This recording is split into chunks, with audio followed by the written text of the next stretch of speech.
Hello दोस्तों, आज मैं आपको उस वक्त की कहानी सुनाऊंगी जब अब्राहम और लूत एक दूसरे से अलग अलग हो गए। खुदा ने अब्राहम और लूत को बहुत बरकत दी और उनके पास इतना माल और इतने रेवड़ थे कि वो जमीन उन दोनों के लिए काफी ना रही। उनके चरवाहों के दरमियान रोज झगड़ा होने लगा। जब अब्राहम को ये बात पता चली तो उसने कहा कि हम झगड़ते क्यों हैं।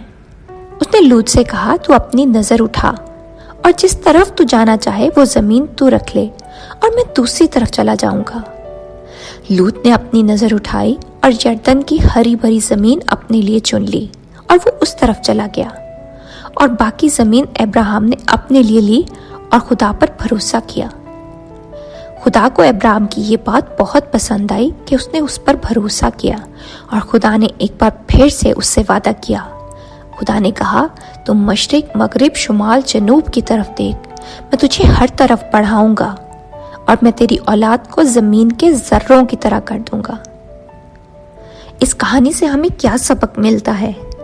इस कहानी से हमें दो सबक मिलते हैं कि हमें एक दूसरे के साथ सुलह सलामती से रहना चाहिए और दूसरा ये कि हमें हमेशा खुदा पर भरोसा रखना चाहिए, क्योंकि चाहे अगर इस वक्त हमारे पास कुछ अच्छा नहीं है मगर खुदा उस कम को भी बहुत अच्छा करने की कुदरत रखता है।